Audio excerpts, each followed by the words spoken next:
देखिए, PN junction में आपको दो चीज़ें बताई गई कि जब पीएन जंक्शन डायोड बनाते हैं तो डायोड बनाते ही थोड़ी देर तक तो डिफ्यूज़न करंट फ्लो होती है, लेकिन थोड़ी देर बाद वो एक डिप्लेशन लेयर बन जाती है, अवक्षय परत बन जाती है और करंट का बहना बंद हो जाता है, वो हमारे किसी काम का नहीं रहता है। तो हमने दो प्रकार से उस जंक्शन से काम कराया। डिप्लेशन लेयर को तोड़ना था तो हमने कहा उसको फॉरवर्ड बायस में जोड़ दीजिए। कैसे? हमने कहा ये पीएन जंक्शन है, ये पीएन जंक्शन है, ये पी टाइप सेमीकंडक्टर, ये एन टाइप, और यहाँ क्या बन गई? डिप्लेशन लेयर बन गई। ये डिप्लेशन लेयर है, ठीक है। ये पी में क्या है? होल्स हैं।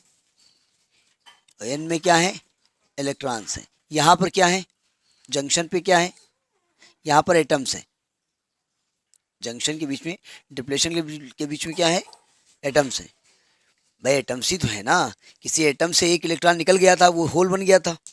किसी एक एटम में एक इलेक्ट्रॉन एक्स्ट्रा हो गया था, वो एन टाइप बन गया था।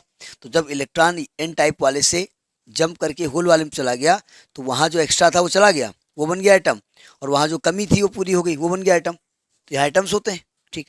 और यहाँ पर एक इंटरनल इलेक्ट्रिक फील्ड बन गया था जिसने further diffusion of electron holes कर दिया था। इसको जब पढ़ लेंगे तभी समझ में आएगा आपको। इसके बाद हमने कहा था भाई करंट फ्लो करानी तो क्या करें? तो हमने कहा दो तरीके हैं। इलेक्ट्रॉन होल्स ऑलरेडी एक दूसरे से मिलना चाहते हैं, एक दूसरे को अट्रैक्ट करते हैं, तो कुछ ऐसा करते हैं ये डिप्लेशन लेयर तोड़ दें, तो ऑलरेडी ये इससे मिलना शुरू कर देंगे और करंट फ्लो होना शुरू कर देगी। तो हमने क्या किया, हम पी को, होल्स को धक्का मार के उधर ले जाना चाहते हैं। तो पॉजिटिव को धक्का कौन मार सकता है? अच्छा, नेगेटिव धक्का मारेगा है? वो तो कहेगा हुआ ना जो हम है ना यहाँ कमान। तो नहीं तो इसको किससे जोड़ेंगे आप? इसको पॉजिटिव टर्मिनल से जोड़ देंगे और इसको नेगेटिव से जोड़ देंगे। चूँकि अगर ये जर्मेनियम का सेमीकंडक्टर है तो डिप्लेशन लेयर के बीच में जो पोटेंशियल डिफरेंस है, जिसको हम बैरियर पोटेंशियल कहते हैं, कितना है? 0.3 वोल्ट।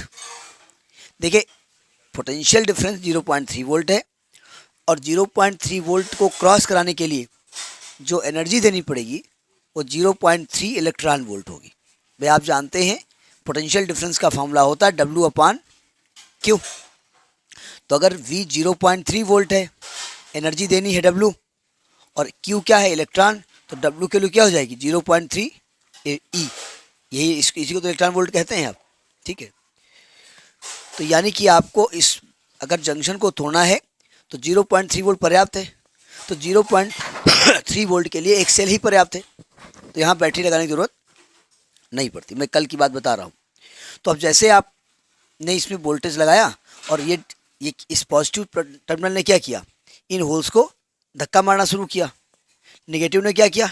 इलेक्ट्रॉन्स को रिपेल करना शुरू किया। तो दोनों इस प्रकार से आना शुरू हो जाएंगे और जब ये डिप्लेशन लेयर टूट जाएगी तो ये फ्लो होना शुरू हो जाएगा। तो हमने कहा अगर वोल्टेज और करंट के बीच ग्राफ खींचें तो ये वोल्टेज है और ये करंट है। तो वोल्टेज जब जीरो है तब तो करंट फ्लो नहीं होगी, क्योंकि डिप्लेशन लेयर की वजह से जो मेजॉरिटी चार्ज कैरियर्स हैं वो जंक्शन को क्रॉस नहीं कर पाएंगे। पोटेंशियल 0.3 तक जब तक रहेगा तब तक करंट नहीं फ्लो होगी। जैसे 0.3 होगा एकदम से करंट फ्लो होना शुरू हो जाएगी। तो इसको कहते हैं VI करेक्टरिस्टिक, VI करेक्टरिस्टिक, और इसको कहते हैं फॉरवर्ड बाइज्ड, फॉरवर्ड बाइज्ड। एक तरीके से पिछले एपिसोड में आपने देखा वो हमें बता रहा हूँ, ठीक है। करेक्टरिस्टिक, ठीक है। जो लोग कल नहीं आए थे वो बना ले और समझने की क्या हमने बोला है, ठीक है, नोट करिए। अब दूसरा हमने बताया था कि रिवर्स बाइज्ड, रिवर्स बाइज्ड। इसका वीडियो अपलोड अभी किया नहीं, आज शाम को करेंगे, आज कल में कर देंगे जो कल पढ़ाया था। अब रिवर्स बायस में क्या आप उल्टा लग रहा है कि हम नहीं चाहते करंट फ्लो हो। अब क्यों नहीं चाहते, उससे फ़ायदा क्या होगा? जब नहीं चाहते करंट फ्लो हो तो ऑलरेडी जब पीएन जंक्शन बनाया था तो करंट फ्लो नहीं हो रही थी, और हम नहीं भी चाहते हैं करंट फ्लो हो तो ना फ्लो कराओ, उसको मत जोड़ो। लेकिन उसका एक कारण है। देखिए, इसमें एक इंटरनल इलेक्ट्रिक फील्ड क्रिएट हुआ था। भाई इधर पॉजिटिव पोटेंशियल हो गया था, इधर निगेटिव पोटेंशियल हो गया था। अच्छा, एन टाइप में इलेक्ट्रॉन्स थे मेजॉरिटी चार्ज कैरियर्स, तो होल्स भी तो थे एज माइनॉरिटी चार्ज कैरियर्स। तो यहाँ थोड़े बहुत होल्स भी होंगे। कितने होंगे? जब इलेक्ट्रॉन्स 10 लाख होंगे तो होल्स 10, 2, 4, 5 होंगे, 1, 2 होंगे, तो बहुत बहुत कम है। और यहाँ पर थोड़े से इलेक्ट्रॉन्स है। एक अब आप कहेंगे जब ट्राईवैलेंट इम्प्योरिटी मिला दी तो भाई साहब ये इलेक्ट्रॉन कहाँ से आ गया? भाई आपने पी टाइप में क्या बताया था कि ट्राईवैलेंट पे होल्स क्रिएट होते हैं। भाई एटम्स में आपस में टूट फूट होती है, नहीं होती है? तो आपस में जो थर्मल एजिटेशन होता है बिकॉज ऑफ द टेम्परेचर, उसकी वजह से कुछ इलेक्ट्रॉन क्रिएट हो गए, वो बताया गया है। अब हम चाहते हैं ये होल्स उधर ना जाएं, तो हमको क्या करना पड़ेगा? इनकी व्यवस्था ऐसे ही कुछ करनी पड़ेगी कि भाई इधर कोई इनको अट्रैक्ट कर ले। तो पॉजिटिव को कौन अट्रैक्ट करेगा? नेगेटिव। अब एक लफड़ा ये है कि ये दोनों एक दूसरे से मिलना चाहते हैं, ठीक है? तो इनको रोकने के लिए हमको क्या करना पड़ेगा? सेल से काम नहीं चलेगा, इनके लिए बैटरा लगाना पड़ेगा। तो हमको यहाँ लगाना पड़ेगा बैटरा। पी को किससे? Negative positive negative positive negative positive, ये लगा दिया, ठीक है? तो अब जो एक्सटर्नल इलेक्ट्रिक फील्ड क्रिएट किया वो इंटरनल के सपोर्ट में क्रिएट किया। Internal electric field majority carriers को नहीं जाने दे रहा था, तो और एक्सटर्नल भी नहीं जाने दे रहा है, यानी कि अब करंट फ्लो नहीं होगी। ये हम चूँकि कल नहीं आ पाए तो हल्का सा मैं बता रहा हूँ। तो अब इसकी कैरेक्टरिस्टिक क्या होगी, ये काम कैसे करेगा? देखो, अब हम वोल्टेज और करंट के बीच में ग्राफ खींचते हैं तो इसको कहते हैं V I characteristic. V I characteristic. देखो क्या बोला हमने, देखिए अब चूंकि वोल्टेज करंट के बीच में ग्राफ खींचा, चाहे इधर खींचो चाहे इधर खींचो, चूंकि वोल्टेज उल्टा है, रिवर्स वोल्टेज है, तो जानबूझ के इधर वोल्टेज हम ले रहे हैं, नेगेटिव वोल्टेज। नेगेटिव वोल्टेज कुछ नहीं होता है, डायरेक्शन या नेगेटिव करंट कुछ नहीं होती है, तो हम इधर करंट लेंगे और इधर वोल्टेज लेंगे, ठीक है? अब सावधान, जब हमने वोल्टेज बढ़ाया तो करंट फ्लो होना शुरू हो जाएगी, किसकी वजह से?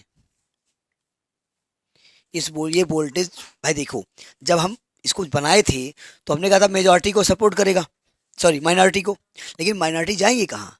भाई इसके लिए पूरा सर्किट कंप्लीट होना चाहिए ना, तो आपको सर्किट कंप्लीट हो गया तो ऑफसेल भी लग गई। ये नेगेटिव किसको खींच रहा है? पॉजिटिव को। और पॉजिटिव किसको खींच रहा है? नेगेटिव को। तो पॉजिटिव इधर आएंगे, नेगेटिव इधर आएंगे, तो करंट का कोई मतलब है नहीं। ये पॉजिटिव ये वाले खींच के आए इधर, भाई आपस में मिले, ऐसे पॉजिटिव चले पूरा सर्किट कंप्लीट करे, तो ये पॉजिटिव होल इधर आ जाते हैं और नेगेटिव इलेक्ट्रॉन उधर जा जाते हैं, माइनॉरिटी, तो करंट फ्लो होना शुरू हो जाती है। तो जैसे रिवर्स वोल्टेज बढ़ाया, करंट फ्लो होना शुरू हो गई, ठीक है? कितनी शुरू हुई? जितनी माइनॉरिटी है 50, 100, 200, इसके बाद करंट फिक्स हो जाएगी। अब चाहे इतना वोल्टेज बढ़ाओ, हमारे पास इलेक्ट्रॉन होल सही नहीं है, यहाँ 10v50 है, यहाँ 10v50 है, तो चाहे इतना वोल्टेज बढ़ाइए ये करंट फिक्स हो जाती है ऐसे, ठीक? इसको कहते हैं सेचुरेटेड करंट। लॉजिक समझ में आया? अब यहाँ पर एक एक्शन होता है, देखो ध्यान से। यहाँ पर कौन है? एटम्स है। जब हम वोल्टेज बढ़ाते हैं तो चार्ज तो उतना ही है इसके ऊपर, लेकिन इसकी एनर्जी बढ़ जाती है, ठीक है? तो यहाँ पर देखिए, यहाँ पर इसको रब करेंगे, बीच में कुछ दिखाना चाहेंगे। इस डिप्लेशन लेयर के बीच में एटम्स हैं। एटम्स का मतलब एक पॉजिटिव न्यूक्लियस और उसके चारों ओर घूमने वाले इलेक्ट्रॉन्स, पॉजिटिव न्यूक्लियस उसके चारों घूमने वाले इलेक्ट्रॉन, ठीक है? इसका इलेक्ट्रिक फील्ड से कोई मतलब नहीं है। क्यों? क्योंकि ऑलरेडी उसके पास इलेक्ट्रॉन होल्स का पूरा वे कंबाइन होकर न्यूट्रल है ये, ठीक है?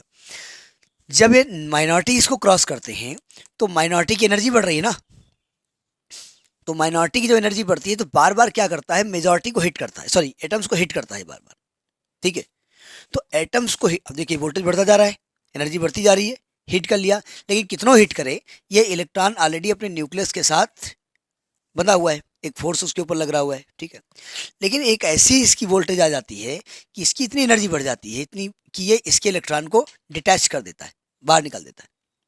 अब जैसे इलेक्ट्रॉन डिटैच हुआ, इस पर कितना चार्ज हो गया? पॉजिटिव। तो इलेक्ट्रॉन अलग, ये इधर पहुंच गया, पॉजिटिव इधर इधर पहुंच गया, तो करंट बढ़ गई ना। तो ये करोड़ों की संख्या में हो जाता है एकदम से, और एकदम से करंट फ्लो होना शुरू हो जाती है, ठीक है? इसको कहते हैं एवलांच ब्रेकडाउन। ब्रेकडाउन हो जाता है, एवलांच ब्रेकडाउन। समझ में एक बार नहीं आई तो ये पहले आप नोट करिए। ये तो कल की बात थी, अब आज की बात हम करने जा रहे हैं। अब आप कहेंगे ये तो बहुत अच्छी चीज़ है, उससे ज़्यादा करंट फ्लो होगी। अच्छी चीज़ नहीं है, ये सर्किट को फूंक देगा, करोड़ों संख्या में एकदम से एटम्स जो है बॉल काटना शुरू कर देंगे, ठीक है? तो इसका मतलब हमने क्या देखा कि फॉरवर्ड बायस में करंट फ्लो होती है और रिवर्स बायस में करंट फ्लो नहीं होती है। एक डायरेक्शन में करंट फ्लो होगी, दूसरी डायरेक्शन में करंट फ्लो नहीं होगी। तो हमने इस प्रॉपर्टी का यूज़ करके एक डिवाइस बनाई, पीएन जंक्शन को एक रेक्टिफायर तरह कर दिया। रेक्टिफायर की हिंदी में वो क्या लिखा हुआ है, PN junction as a rectifier. Heading डालिए डायोड एज ए रेक्टिफायर। लाइए हम देखते हैं। तो देखिए डायोड एज ए रेक्टिफायर क्या होता है। रेक्टिफिकेशन होता है एसी को डीसी में कन्वर्ट करना। हमारे मजबूरी ये है कि हमारे यहाँ जो करंट आती है वो डीसी डीसी नहीं आती, एसी आती है। ठीक है, एसी करंट हमें किसी काम की नहीं है, तो आती क्यों है, क्योंकि आती है तो आती है। एक्चुअली शुरुआत में डीसी करंट आती थी, हल्का सा मैं शायद बता चुका हूँ। डीसी करंट में क्या होता है कि बैटरी से जब आपने सर्किट को जोड़ा तो मान लिया सर्किट में 500 इलेक्ट्रॉन है, इधर देखिए, तो बैटरी क्या करेगी, उन 500 इलेक्ट्रॉनों को सर्किट में मूव कराएगी, रन कराएगी। ठीक है, और इलेक्ट्रॉन घूम करके फिर बैटरी के अंदर जाएंगे, फिर एनर्जी लेंगे, फिर मूव करेंगे। तो पूरा सर्किट इलेक्ट्रॉनों को कंप्लीट करना पड़ेगा। अब मान लिया पावर हाउस में अगर डीसी करंट बनती है, वहाँ पर बैटरा बहुत बड़े बड़े रखे होते, तो वहाँ से मान लिया उन्नाव की सप्लाई के लिए मान लिया 2 अरब इलेक्ट्रॉन गए और पहले इनका घर पड़ गया, तो 1 अरब इन्हीं घर में घुस गए। यहाँ एक आध आया, चाचा कोई काम है, अब मरगिल्ला टाइप का है, हमको ये कुर्सी उठानी है, तुम ससुरा पेन तो उठा नहीं पा रहे हो, जाओ तुम लौट जाओ, तो यहाँ तो पहुँच ही नहीं पाएंगे। और दूसरी बात, जब 1 अरब इलेक्ट्रॉन जाएंगे तो लड़ाई करेंगे आपस में शुरू गए चून, कोई कोई तम्बाकू खा रहा रास्ते में, कोई कर रहा है, यहाँ तो पहुँचेगा नहीं, हम वेट कर रहे हैं आ रहे होंगे, वो पता चला रास्ते में ही गड़बड़ है। तो ये जो तरीका है ना इलेक्ट्रॉनों का, एक तो आपस में टक्कर बहुत ज़्यादा होगी, तो हमने अल्टरनेटिंग करंट बनाई। कैसे बनाई, जैसे मान लें ज़मीन से हमने बताया छत पे आपको 500 ईंटें भेजने, तो एक तो होता है 2 आदमी 5-6 आदमी लगा दिए, हमारे एक ट्राली ईंटा, एक ट्रक ईंटा है, तो एक लेबर जाएगा ऊपर तक जाएगा, फिर नीचे उतर के आएगा, तुम तो नीचे देख रहे हो, फिर बीच में बातें करेगा, और भौजी का हाल चाल है। अब भौजी पता लगा खड़ी पतला रही, भौजी ईंटें नहीं ढो रही हैं। तो हमने चालाकी की, हमने क्या किया, यहाँ से लेकर छत तक 20 लोग खड़े कर दिए। ठीक, एक तुम इनको ईंटा दो, तुम इनको ईंटा दो, तो इनको ईंटा दो, होते होते ऊपर पहुँच गया। अब जो भी रास्ते में भौजी बतलाएगा, वहाँ सर्किट थोड़ी देर के लिए ब्रेक होगा, तो वो वाला ईंटा रुक जाएगा, हम जान जाएंगे। यही एसी में हम करते हैं। हमने क्या किया, जितने आपके घर से यहाँ तक इलेक्ट्रॉन थे सबको अलर्ट कर दिया, एनर्जी दी, और एनर्जी में हमने वाइब्रेट करा दिया उसको। तो वाइब्रेट करा के क्या होगा, अपनी जगह वाइब्रेट हो रहे हैं, तो आपस में कोलिजन काम खत्म, और केवल बगल वाले को हल्का सा हिट हिट करते हैं, हल्का सा, और उसको भी ऑसिलेट करा देते हैं, तो वो ऑसिलेशन के जरिए हमारे यहाँ करंट आ जाती है। तो ये एसी हमारे लिए घर तक पहुँचने में आसान है। लेकिन मजबूरी है कि हमारा अगर फ्रिज है, उसको मान लिया 20 एम्पीयर करंट चाहिए, 0 से 20 से 0 से -20 से 0, कैसे काम करेगा, फ्रिज तो ऐसे करता रहेगा, कभी 20 0 फिर निगेटिव डायरेक्शन में मतलब ब्लिंक करेगा। आपके मोबाइल को चार्जिंग में फ्लक्चुएट करें, 0 से 10, 0 से 5 से -5, तो दिक्कत होगी ना। तो हमको डीसी चाहिए, लेकिन डीसी अवेलेबल है तो, लेकिन वो अवेलेबल बैटरा से है ना, कि जो बल्क में हम नहीं बना सकते ना, तो एसी अवेलेबल है, तो हमने डायोड का इस्तेमाल किया। अब जब नहीं था हमारे पास सिस्टम, तो एक अलग बात है भाई, शुरुआत में नहीं रहा होगा ना। जो इन्वर्टर सिस्टम आप देख रहे हो, वो क्या करता है, डीसी को एसी में कन्वर्ट करते थे। पहले आप डीसी बैटरा लेते थे, उसमें एक बल्ब लगा लेते थे, जलता था। अब हम उस बैटरा लेते हैं और उस डीसी को एसी में कन्वर्ट करते हैं, और एसी सप्लाई देते हैं आपके यहाँ। फिर भी लाइट जाने के बाद देखा होगा पंखे की चाल थोड़ी सी बदल जाती है, इसका मतलब आप हल्का सा वो चेंज कर देता अपनी जो है राग। इसका मतलब 100% एसी जो डीसी वो एसी में कन्वर्ट नहीं हो पाई होगी। तो लिखिए रेक्टिफिकेशन में होता है एसी को डीसी में कन्वर्ट करना। तो लिखिए rectification is a process to convert alternating current into direct current. AC current को डीसी करंट में चेंज करने के प्रोसेस को कहते हैं। And the device is used is called and the device is used for this purpose is called a rectifier, and device that is used for this purpose is called a rectifier. अब PN junction को rectifier तरह काम किया गया, ठीक है। तो PN junction को 2 तरीके से यूज किया गया। देखिए हाफ वेव तो आपने देखा कि भाई गड़बड़ है, उसमें करंट रुक रुक के मिलती है, तो हमने कहा फुल वेव बनाते हैं। एक और डायोड लिया हमने, कैसे बनाया जाता देखिए, डायग्राम फिर गंदा बनेगा लेकिन कोशिश करेंगे। ये है आपका L1 is the primary coil of transformer. ये ना समझना ऐसी कमरे से बाहर क्यों निकली हुई है, वो ऐसा कहीं सीधी है, वो आप सही कर लीजिएगा। L1 is the primary coil of the transformer, ठीक है, और L2 is the secondary coil of transformer. ये टू डंडीज आर देयर, तो ये भी लिखेंगे कि बिटवीन L1 L2 टू डंडीज आर देयर। क्या है ये ट्रांसफार्मर जो दो डंडियां बताई हैं ये क्या है? नहीं मालूम? क्या बात है, मतलब ट्रांसफार्मर नहीं मालूम आपको? रिड्यूस हो गया, हमने तो पढ़ाया है, छोड़िए। अच्छा देखिए इधर, इसमें क्या करते हैं, एंड ए है और एंड बी है। इधर देखिए, एंड ए में हमने एक डायोड की पी जंक्शन से जोड़ दिया, ठीक है, और एंड बी को भी हमने एक और दूसरे डायोड के पी रीजन से जोड़ दिया। दोनों को हमने पी रीजन से जोड़ दिया, ठीक है, और इनको आपस में जोड़ दिया, ठीक है। तो लिखिए the end A of transformer, the end A of transformer is joint the P region of diode D1,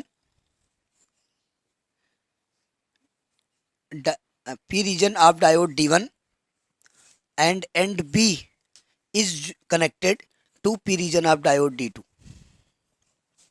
is connected to P region of diode D2, ठीक है। अब जरा समझिएगा, पिछला वाला जो कॉन्सेप्ट था उसको पकड़िएगा, सावधान। हाफ वेव में क्या था, जब ये पॉजिटिव है इधर तो ये निगेटिव है, यहाँ भी वही होगा। ये कौन सा वाइज है, फॉरवर्ड वाइज, ये कौन सा वाइज है, रिवर्स वाइज। इधर देख लीजिएगा, क्योंकि यहाँ पे जैसे पिक्चर होता ना, डायलॉग होता है, जी हाँ नहीं ऐसा बोला, और अगर ध्यान से डायलॉग नहीं देखा, कहीं वो देखे कैसा अच्छा डायलॉग रहा है, सुना ही नहीं पता चला, पूरे पिक्चर का मजा बेकार। इधर देखिए, जब ये फॉरवर्ड बायस है तो ये करंट को फ्लो कराएगा।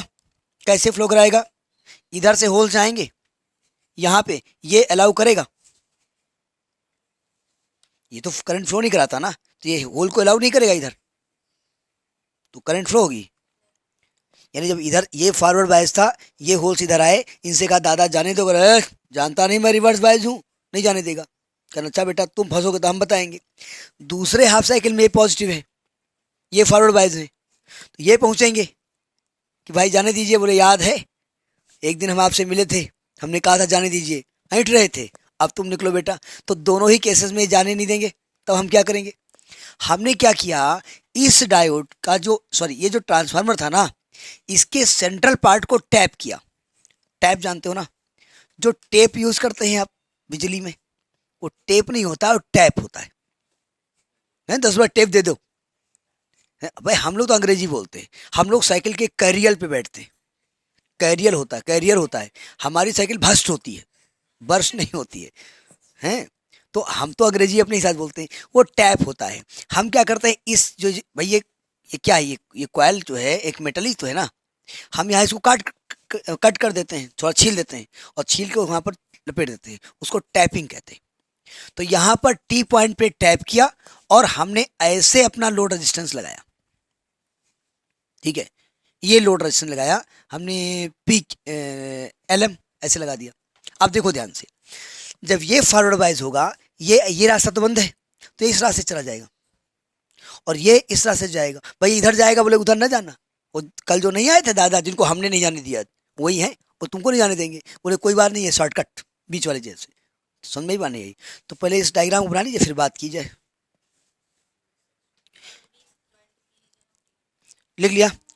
अब देखिए, अब लोड कहाँ लगाएं, अपना मोबाइल कहाँ लगाएं हम, तो लिखिए and the load resistance, and the load resistance, उसमें हिंदी में क्या लिखा था दिखाओ, किताब लो। And the load resistance is connected, is connected, नहीं कहाँ पर फुल वेव लिखा हुआ है, इसमें देखो कहाँ जुड़ा है, कहीं लिखा हुआ उभय निष्पन्न था, इसको लोड प्रतिरोध RL से जोड़ देते हैं, यहाँ कहीं लिखा होगा देखो, ठीक है, यहाँ कहीं लिखा होगा। And load resistance is connected across the n crystals, across the n crystals, and देखो लोड रेजिस्टेंस किससे जोड़ दिया गया है, n क्रिस्टल जोड़ दिया गया। अब लोड में तो दो एंड होंगे ना, and the central tap T of इसका नाम क्या दिया था हमने, secondary coil of L2, of L2। Diagram समझ में आ गया, ठीक है। क्यों जोड़ा समझ में आ गया। सेंट्रल इसलिए जोड़ा है कि भाई देखो ये पॉजिटिव ये नेगेटिव तो बीच में जीरो होगा। भाई अगर आपने ये कहा ये पॉजिटिव है नेगेटिव है, अब प्लस से माइनस की तरफ जा रहे हो तो रास्ते में जीरो आना ही आना है, तो बिल्कुल बीच में जो है वो पोटेंशियल कितना हो जाएगा, जीरो। ठीक है, अब ये वर्किंग कैसे करता है जरा समझिएगा। देखो हम यहाँ पर एसी इनपुट लगा रहे हैं, तो यहाँ डायग्राम बना रहे हैं, ये इनपुट का डायग्राम बना रहे हैं, एसी इनपुट, ये इनपुट करंट हो चाहे इनपुट वोल्टेज हो, और ये आपका आउटपुट है, ये आपका है आउटपुट। ये हम ड्यूरेशन दिखा रहे हैं ना, कितने समय में ये कॉइल जानबूझ के एक साथ दिखा रहे हैं, जैसे कि दोनों की रेंज एक हो जाए, मतलब समझ गए ना क्या एक हो जाए। अब देखो ध्यान से, इनपुट में तो एसी है, तो एसी तो ऐसे चलेगा। अब जरा आउटपुट देखिए, आउटपुट भी बना नहीं सकते ना। अब देखो लिखिए, during first half cycle of AC input, during first half cycle of AC input A is positive with respect to T and B is negative with respect to T। AC के प्रथम अर्ध चक्र में, लिख लीजिए बाद में आ जाएगा, AC के प्रथम अर्ध चक्र में A T के सापेक्ष धनात्मक है तथा B T के सापेक्ष ऋणात्मक है। A is positive with respect to T,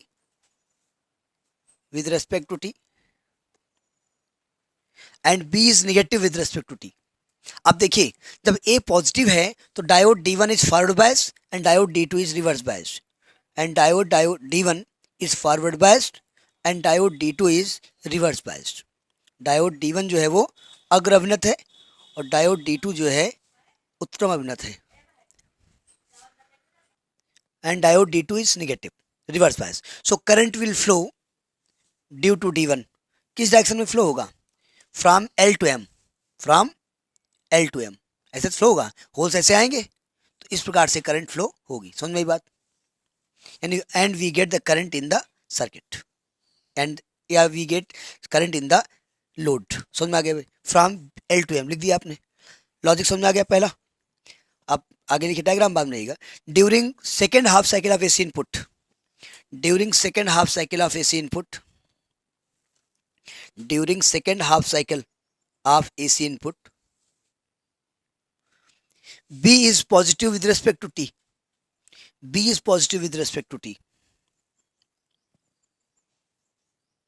and A is negative with respect to T। ये लैंग्वेज समझ में आ रही ना, B is positive with respect to T and A is negative with respect to T। So diode D2 is forward biased and D1 is reverse biased, D2 is forward biased and D1 is reverse biased, and current flows in the load resistance या load due to D2, and current will flow in the load due to D2। अब जरा direction देख लेते हैं। देखो ये भाई साहब फॉरवर्ड है, हेलो, ये होल जाएगा ना ऐसे, और जिधर होल जाएगा करंट उधर ही फ्लो होगी ना, तो करंट की डायरेक्शन ऐसे होगी ना, तो current from L to M, from L to M। तो अब बताइए एक ही डायरेक्शन फ्लो हो रही करंट, यहाँ भी एल सेम है यहाँ भी एल सेम है, तो again we get the current in the circuit. तो इसका मतलब क्या होता है कि हमको करंट एक ही डायरेक्शन में लगातार मिलती रहेगी, लेकिन 0 से 10 से 0 से 10 से 0 से 10 पल्सेटिंग करंट होगी यहाँ पर, वहाँ रुक के थी, यहाँ रुक के नहीं है। तो लिखिए, so the output current is continuous, so the output current is continuous series of unidirectional pulses,